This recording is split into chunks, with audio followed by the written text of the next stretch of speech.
La aventura de un poeta. Ítalo Calvino. Las orillas del islote eran altas, rocosas. Encima crecía la mancha baja y tupida de la vegetación que resiste la cercanía del mar. En el cielo volaban las gaviotas. Era una isla pequeña próxima a la costa, desierta, sin cultivar. En media hora se le podía dar la vuelta en barca y hasta en bote de goma, como el de los dos que se acercaban, el hombre que remaba tranquilo, la mujer acostada tomando el sol. Al aproximarse el hombre aguzó la oreja. —¿Has oído algo? —preguntó ella. —Silencio —dijo—. Las islas tienen un silencio que se oye. En realidad todo silencio consiste en la red de menudos ruidos que lo envuelve. El silencio de la isla se diferenciaba del silencio del tranquilo mar circundante porque estaba recorrido por murmullos vegetales, cantos de pájaros o un brusco rumor de alas.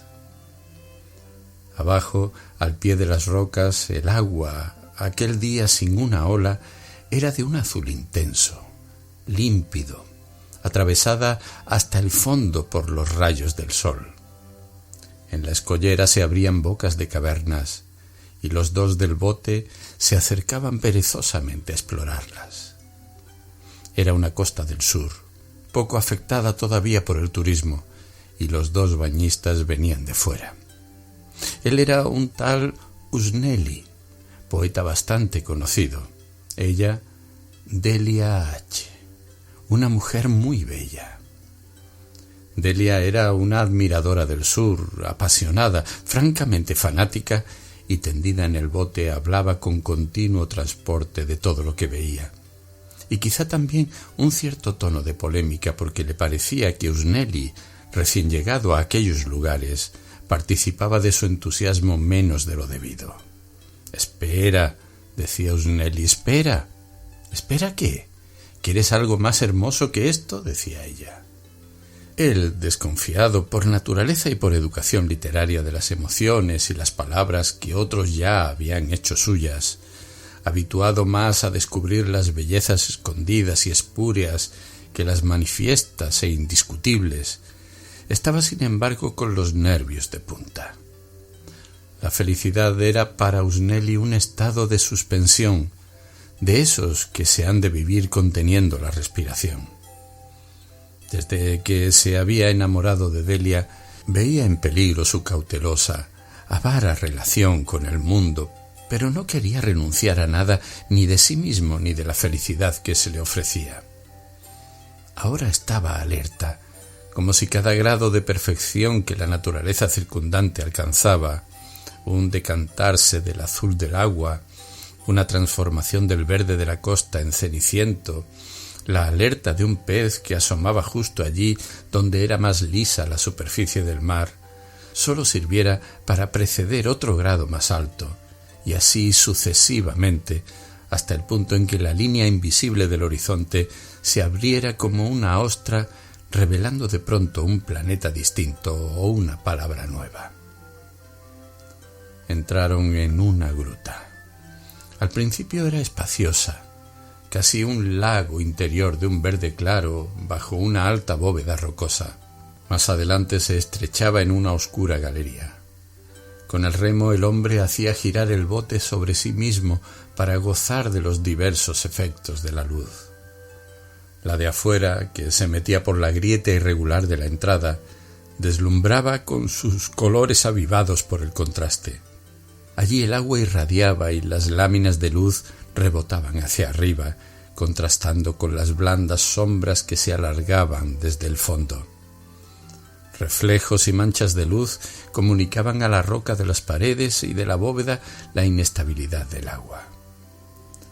—Aquí comprendes a los dioses —dijo la mujer. Dijo Usnelli. Estaba nervioso. Su mente, habituada a traducir las sensaciones en palabras, ahora nada, no conseguía formular ni una sola. Se internaron. El bote dejó atrás un bajío. el dorso de una roca al ras del agua. Ahora flotaba entre los escasos fulgores que aparecían y desaparecían a cada golpe de remo. El resto era sombra espesa.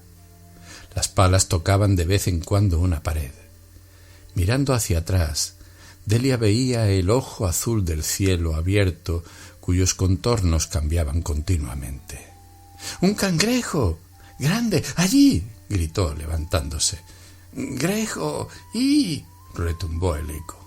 —¡El eco! —exclamó contenta, y se puso a gritar palabras en las tenebrosas bóvedas, invocaciones, versos. —Tú también, grita tu nombre, pide un deseo —le dijo Usnelli. —¡Oh! —hizo Usnelli—, ¡ey! ¡Eco! De vez en cuando la barca se arrastraba por el fondo. La oscuridad era más espesa. —Tengo miedo. Dios sabe cuántos bichos habrá. ¿Todavía se puede pasar? Usnelli se dio cuenta que avanzaba hacia la oscuridad como un pez de los abismos que huye de las aguas iluminadas. —Tengo miedo, volvamos —insistió ella. También a él, en el fondo, el gusto por lo horrible le era ajeno. Remó hacia atrás. Al volver al lugar donde la gruta se ensanchaba, el mar se volvió de cobalto. —¿Habrá pulpos? —dijo Delia. —Se verían. Está límpido. Entonces voy a nadar. Se dejó caer desde el bote, se apartó, nadaba en el lago subterráneo y su cuerpo parecía unas veces blanco, como si la luz lo despojara de todo color propio, y otras del azul de aquella pantalla de agua. Usnelli había dejado de remar. Seguía conteniendo la respiración. Para él, estar enamorado de Delia había sido siempre así, como en el espejo de esa gruta, haber entrado en un mundo más allá de la palabra. Por lo demás, en todos sus poemas jamás había escrito un verso de amor, ni uno. —Acércate —dijo Delia. Mientras nadaba se había quitado el trapito que le cubría el pecho. Lo arrojó por encima de la borda del bote. —Un momento. Se quitó también el otro pedazo de tela sujeto a las caderas y lo pasó a Usnelli. Ahora estaba desnuda. La piel más blanca en el pecho y en las caderas casi no se distinguía porque todo su cuerpo difundía una claridad azulada de medusa. Nadaba de costado con un movimiento indolente, la cabeza, una expresión fija y casi irónica de estatua, apenas al ras del agua, y a veces la curva de un hombro y la línea suave del brazo extendido. El otro brazo, con movimientos acariciadores, cubría y descubría los pechos altos, tendidos hacia el vértice. Las piernas apenas batían el agua, sosteniendo el vientre liso, marcado por el ombligo como una huella leve en la arena, y la estrella como de un fruto de mar. Los rayos del sol que reverberaban bajo el agua la rozaban, ya vistiéndola, ya desnudándola del todo. De la natación pasó a un movimiento que parecía de danza. Suspendida en el agua a media profundidad, sonriéndole, extendía los brazos en una blanda rotación de los hombros y las muñecas, o bien con un empujón de la rodilla hacía asomarse un pie arqueado como un pequeño pez. Usnelli en el bote era todo ojos. Comprendía que lo que ese momento le ofrecía la vida era algo que no a todos les es dado mirar con los ojos abiertos, como el corazón más deslumbrador del sol. Y en el corazón de ese sol había silencio. Todo lo que allí había en ese momento no podía traducirse en ninguna otra cosa, quizá ni siquiera en un recuerdo. Ahora Delia nadaba de espaldas, emergiendo hacia el sol en la boca de la gruta. Avanzaba con un ligero movimiento de brazos hacia el mar abierto y debajo el agua iba cambiando gradualmente de azul, cada vez más clara y luminosa. —¡Cuidado, cúbrete! Se acercan unas barcas allá afuera. Delia ya estaba en los escollos bajo el cielo. Se metió debajo del agua, extendió el brazo. Usnelli le tendió las exiguas prendas ella se las sujetó nadando, volvió a subir al bote. Las barcas que llegaban eran de pescadores. Usnelli reconoció a algunos del grupo de gente pobre que pasaban la estación de la pesca en aquella playa, durmiendo al abrigo de unos escollos. Le salió al encuentro. El hombre que remaba era el joven, taciturno en su dolor de muelas, la gorra blanca de marinero encajada sobre los ojos estrechos, remando a tirones como si cada esfuerzo que hacía le sirviera para sentir menos el dolor. Padre de 5 hijos, desesperado. El viejo iba en la popa. Un sombrero mexicano de paja coronaba con una aureola toda deshilachada la figura flaca, los ojos redondos y muy abiertos, en otro tiempo quizá por soberbia fanfarrona, ahora por comedia de borrachín, la boca abierta bajo los bigotes caídos, todavía negros. Limpiaba con cuchillo los mújoles que habían pescado. —¿Buena pesca? —gritó Delia. —Lo poco que hay —contestaron—. Es el año. A Delia le gustaba hablar con los lugareños, a Usnelli no. Frente a ellos decía: no me siento con la conciencia tranquila. Se encogía de hombros y todo terminaba ahí.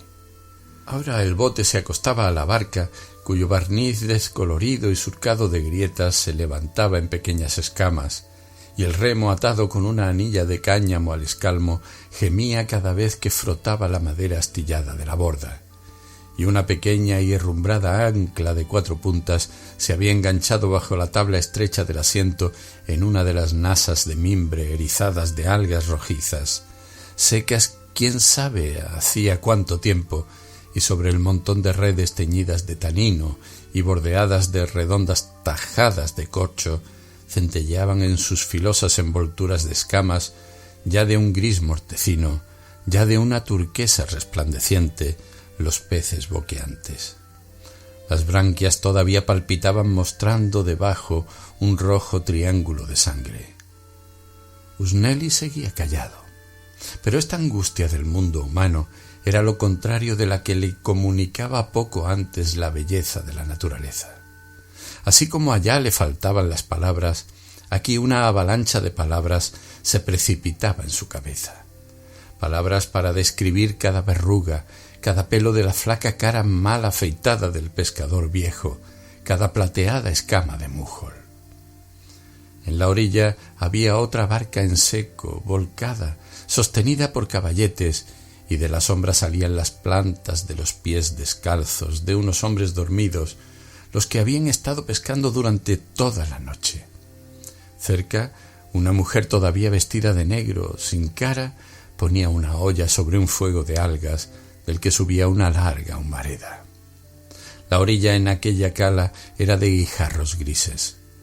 Las manchas de colores desteñidos eran los delantales de los niños que jugaban, los más pequeños vigilados por las hermanas mayorcitas y regañonas, y los mayores y más despabilados, con cortos calzones hechos de viejos pantalones de adulto, corrían arriba y abajo entre los escollos y el agua.